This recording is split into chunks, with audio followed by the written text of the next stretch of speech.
हरे कृष्णा। आपका बहुत स्वागत है। कल हम चर्चा कर रहे थे, कल और परसों, भगवत नाम के प्रति होने वाले अपराधों के बारे में।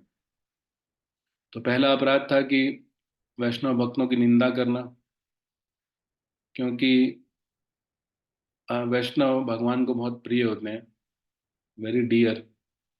तो कोई वैष्णव भक्तों की निंदा करता है या उनके प्रति अपराध करता है तो भगवान उसको बहुत गंभीरता से लेते हैं। इसलिए हमें क्या करना है, वैष्णवों में दोष नहीं देखना। अदोषदर्शी, वैष्णव अदोषदर्शी होता है।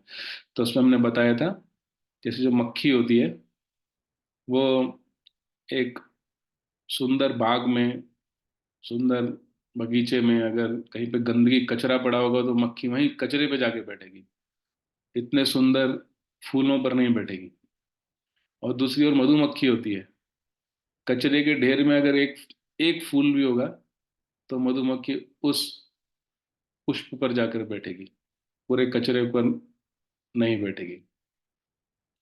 तो ये इस प्रकार हम पहला नाम अपराध से बच सकते हैं। दूसरा नाम अपराध होता है कि अ, देवताओं को भगवान के बराबर समझना या उनसे अधिक समझना।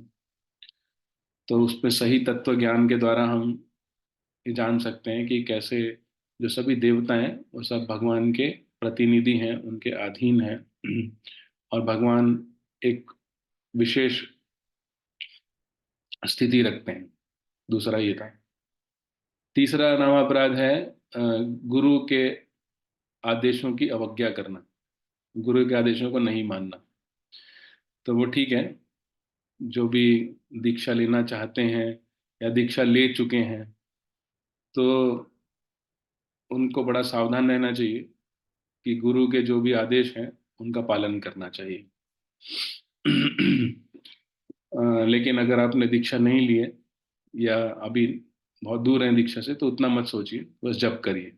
गुरु का ये आदेश है कि आप नियमित रूप से नाम जप करिए।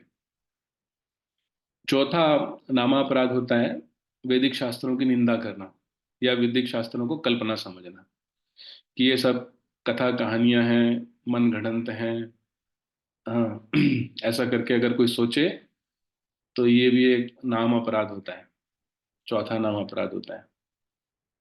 तो इसके बारे में मैं थोड़ा बोलूंगा कि जो वैदिक शास्त्र हैं वो स्वयं भगवान ने दिए हैं, उनमें कोई दोष नहीं है, कोई फॉल्ट नहीं है, 100% परफेक्ट है वो।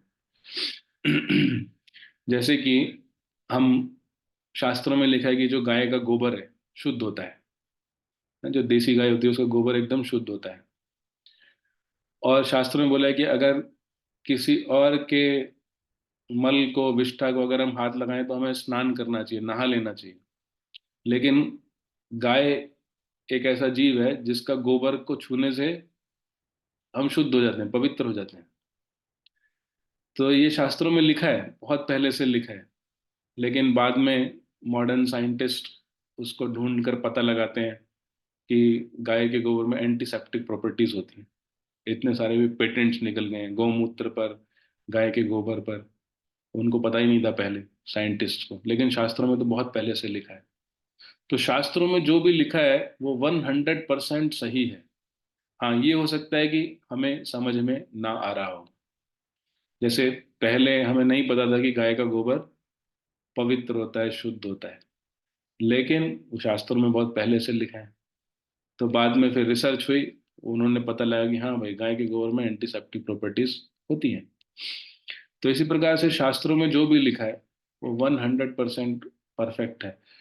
शास्त्रों में दो विषय हैं, लौकिक और अलौकिक। तो लौकिक मतलब इस संसार के बारे में जो हम आंखों से देख सकते हैं। और अलौकिक विषय ऐसे हैं जो हम आंखों से नहीं देख सकते हैं, संसार के परे। हाँ, भगवान के बारे में, भगवान के धाम के बारे में। हाँ, वो चीजें तो साइंस से भी हम वेरीफाई नहीं कर सकते हैं, क्योंकि उसमें तो विज्ञान भी कुछ नहीं कर सकता है। तो शास्त्रों में दोनों तरह की बातें हैं, लौकिक और अलौकिक, लेकिन दोनों की दोनों 100% सही हैं। इसमें पूरा विश्वास रखते हुए हमें भगवत नाम का जप करना है। कभी भी वैदिक शास्त्रों को कल्पना नहीं समझना चाहिए, क्योंकि वैदिक शास्त्र स्वयं भगवान के मुख से निकले।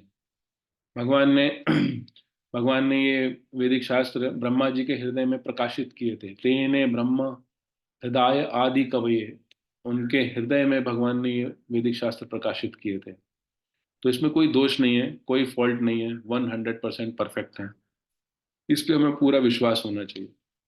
अगर हमें थोड़ी सी भी शंका है, थोड़ा सा भी डाउट है, तो हमें सीनियर डिवोटी से पूछना चाहिए, पता करना चाहिए, अगर हमें कुछ नहीं समझ में आ रहा है तो।